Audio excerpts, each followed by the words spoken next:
Sup, you beautiful bastards? Hope you're having a fantastic Thursday. Welcome back to the DeFranco show, and let's just jump into it. The first thing we're going to talk about today is this story about a woman by the name of Josephine Ayamu. Now, Josephine is a UK-based nurse. She would reportedly find women in small Nigerian towns. She would promise them a better life in Europe, and as you might imagine, because we're talking about it on this show, that's not what happened. Reportedly, these chosen women would go through a week of juju ceremonies where they would be beat with dead chickens, then forced to eat their hearts, additionally forced to drink blood with worms, and their skin was cut with razor blades. Then, as a part of the ceremony, they would make an oath in front of a voodoo priest to pay Ayamu for her services. This reportedly ranging between 30,000 to 38,000 euros, which these women obviously did not have. Then, after the ceremony, Ayamu, who was known to the victims as Madame Sandra, would take pieces of their head and pubic hair and should place it in a bag, and then tell the women that this was a pact with the devil, and if they did not follow through with their promise, they would die. And following all of this, she would then send the women to Germany. And to get them there, she would reportedly use an inflatable boat used across the Mediterranean. And actually, in at least one instance, they reportedly had to be rescued and were taken to a camp in Italy. But for all the other women, once they arrived in Germany, an associate of Ayamu would place them in a brothel where they would work as prostitutes to pay the debt off. And to make it even harder to pay off this debt, the women would be charged daily fees for the room they were staying in. A fee that, according to one of the women, turned out to be 120 euros a day for a single room apartment. Now, luckily, in July of 2017, German police identified one of Ayamu's victims. They began to collect evidence against Ayamu, specifically for being the ringleader of a network trafficking vulnerable women. That information was then passed on to UK authorities, and in August of 2017, Ayamu was arrested at Heathrow Airport. And according to reports, while she was in custody, she actually tried to get the families of the victims that were speaking out against her arrested back in Nigeria. And on top of that, according to reports, she attempted to bribe UK law enforcement into proving her innocent. Now, all of this led to a 10-week trial. Ayamu denied the charges. But then, on June 27th, Ayamu was found guilty on 5 counts of arranging or facilitating travel for sexual exploitation and perverting the court of justice. And all of that brought us to yesterday, where she was sentenced to 14 years in jail. And this case is actually historic because Ayamu is the first British national person to be convicted and sentenced for Modern Slavery Act offenses for trafficking outside of the UK. And so I guess here's to history and also putting a monster in prison. But from that, I want to share some stuff I love today. And today in Awesome, brought to you by Postmates and PostDeFranco.com. And Postmates, if you don't know, is the fantastic delivery on demand app. You want something from your favorite restaurant, the store,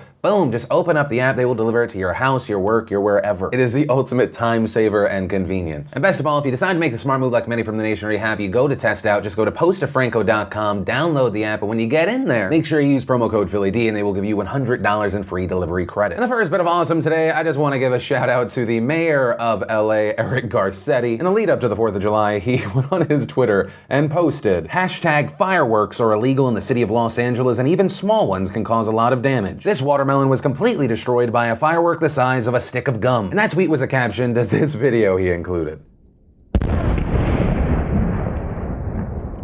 I don't think that tweet and video accomplishes what Garcetti thinks it accomplishes. He just made it look awesome. That's like if you put out a tweet that was like, underage drinking and drug use is illegal and dangerous. And that was the caption to only the cool parts from the Project X trailer. The main point, thank you for the unintended laugh, Garcetti. Sometimes the ones that you don't plan for are the best ones. Then we had bad lip reading giving us that Fergie classic, Nobody Wants My Bread. Then we had First We Feast giving us the quest for the ultimate patty melt, arguably the most notable and honorable of quests. Then we had Ted Ed answering a question that is actually scientifically significant, but also sounds like something you think about if maybe you're way too high. Specifically, but why do poisonous animals poison themselves? We also got a new featurette for Ant-Man and the Wasp. And if you want to see the full versions of everything, I just shared the secret link of the day, anything at all. Links, as always, are in the description down below. Then, in Quickie International news, reportedly at a South African game reserve, several rhino poachers were mauled to death by lions. And of course, my initial response to that was, oh no, that is so horrible. And as far as why I say poachers and I don't get very specific, this is a little rough. According to the reserve, they think that it was 2 or 3, but said, we're not sure how many there were, there's not much left of them. And the reserve owner, Nick Fox, adding, they strayed into a pride of lions. It's a big pride, so they didn't have too much time. The main point of the story,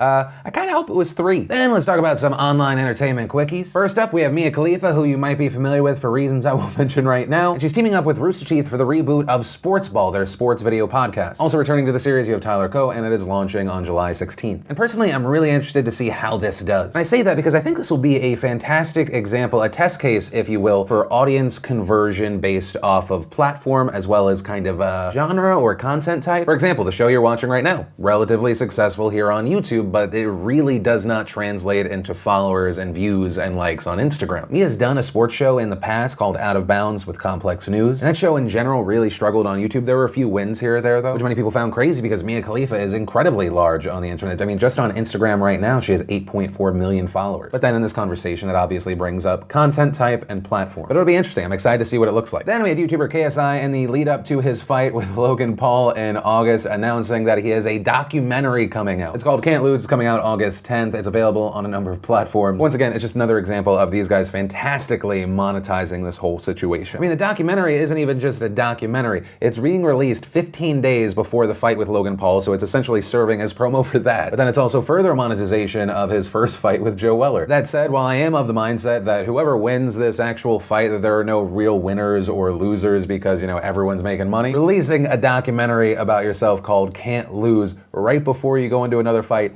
is a little bit risky. We'll have to wait to see what happens. Then, of course, we had Ela Klein, who's one half of H3H3 Productions. But in addition to that, she's also the person behind the fashion brand Teddy Fresh. And in massive news for her and her company, they are now getting their items in Zumiez nationwide, which includes over 600 stores. So congratulations. And the last bit of online entertainment news is Defy Media, that has been in the news for several reasons recently. They have now reportedly sold the Screen Junkies, and specifically selling them to Fandom, aka Wikia. And the thing is, looking at the situation, this could actually be perfect for them. Wikia reportedly attracts 200 million uniques a month, and inclusion of all this new rich video content could, one, help their stickiness, you know, users staying on the site longer, but also based off of how the YouTube algorithm works, if they're able to garner that audience towards this property, if handled correctly, this could help them blow up even more than now. But we'll have to wait to see what happens here. Then in random story of the day news, we had Narsha, a singer and actress out of South Korea. She was the center of this situation where there was all this backlash, people criticizing her for a photo on Instagram saying she was photoshopping it, and in these photos specifically pointing out the bent pole. So you had people, one, saying, you know, if you're gonna Photoshop and liquefy and do all this stuff, at least do a good job of it. But also, two, how dare you put out these unrealistic expectations? And it actually became such a big issue that a show in the country by the name of Night of TV Entertainment had an expert on. And it actually turned out that all of this mocking, all of this hate was ill-placed because it wasn't Photoshop. Turns out just a really weird bent pole. And so I guess the main lesson of this story is, I don't know what the hell the lesson is. I'm surprised this is as big of a deal. I just assume every photo on the internet is already Photoshop. And actually, if there is any way that I can use and take this story to get maybe something meaningful out to at least one person that needs to hear it, please do not look at the videos and photos people are sharing on the internet as real representations of them and their life. I've said it before and I'll say it again. What you are seeing there is not the painter, but the painting. Please, please, please be aware of that. I mean, for me, I think it's just so obvious and so prevalent that the only ones that actually annoy me anymore are the people that get things like ass or calf implants. And then those people try to sell people workout plans and other bullshit